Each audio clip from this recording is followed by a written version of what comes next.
Shalom untuk kita semua, salam sejahtera bagi kita saudara-saudari. Pada kesempatan ini, saya ingin membagikan tentang hasil pengamatan saya terhadap pertemuan APP yang dimaksud dengan aksi puasa pembangunan. Saya mengikuti pelaksanaan APP ini di lingkungan Santo Yosef, Paroki Deli Tua. Saya mengikuti bersama teman-teman lainnya. Di sini saya akan memaparkan hasil pengamatan saya pada pelaksanaan tersebut. Yang saya ikuti itu ada 3 pertemuan. Tepatnya pada pertemuan kedua, yaitu tema kedua. Yang pertama, tema yang dibahas yaitu pewartaan dalam dialog dan kesaksian. Pada tema ini, yang dibahas adalah umat diajak untuk menyadari bahwa mewartakan iman tidak hanya melalui dialog ataupun kata-kata, tetapi lebih ke sikap atau tindakan kita sehari-hari. Dalam pertemuan ini, kepada umat, pemimpin memberikan beberapa pertanyaan sederhana yang dekat dengan kehidupan umat ataupun yang berkaitan dengan kehidupan umat sehari-hari. Di situ, umat memulai terbuka untuk berbagi pengalaman, terutama tentang bagaimana mereka berhubungan dengan umat lainnya ataupun sekitarnya di tengah perbedaan, baik perbedaan suku, agama, ras, golongan ataupun yang lain-lain. Suasana diskusi terasa hidup karena adanya pertukaran antara pemandu dan umat. Tetapi umat tidak hanya memberikan dengan sepatah kata ataupun yang keluar dari dirinya sendiri. Mereka menggunakan kitab suci sebagai dasar untuk membantu umat melihat pengalaman mereka dalam terang iman.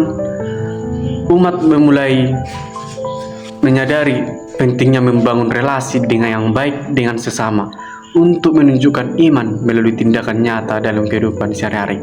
Jadi yang menjadi intinya adalah dalam tema ini kita menjaga relasi tidak hanya melalui kata-kata, tetapi dengan tindakan nyata.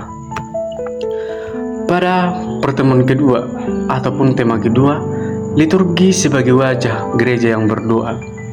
Di pertemuan kedua ini, lebih fokus pada liturgi dan kehidupan doa. Namun, umat diajak untuk melihat kembali pengalaman mereka saat mengikuti misa dan doa lingkungan pun di sekitar-sekitar lingkungan stasi ataupun paroki. Berarti umat tidak hanya dituntut untuk mengikuti misa sebagai formalitas, namun menyadari bahwa doa bukan sekedar kebiasaan, tetapi merupakan hubungan yang hidup dengan Tuhan. Pemandu membantu umat memahami bahwa liturgi bukan hanya urusan petugas gereja saja, tetapi merupakan tanggung jawab semua umat.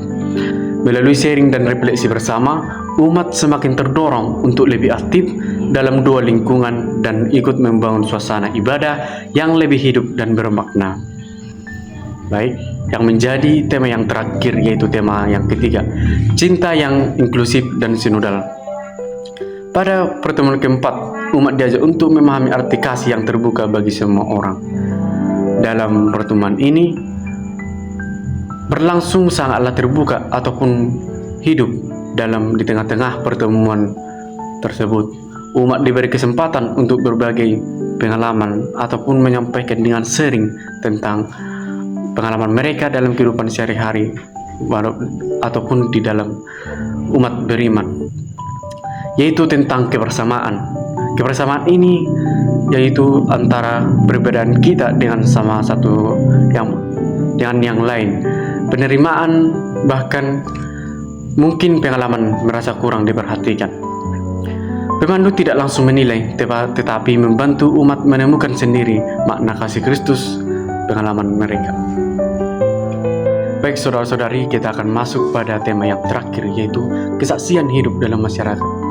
Pada pertemuan terakhir ini, saya melihat pemimpin mendorong ataupun mengajak umat untuk melihat bahwa iman tidak hanya dijalani di dalam gereja, tetapi juga harus terlihat dalam kehidupan sehari-hari di tengah masyarakat. Pemandu mengaitkan isi kitab suci dengan situasi nyata, seperti sikap kurang peduli terhadap sesama ataupun kecenderungan hidup sendiri. Diskusi menjadi lebih hidup karena umat berbagi pengalaman nyata mereka. Di situ umat mulai memahami bahwa iman harus diwujudkan dalam tindakan nyata.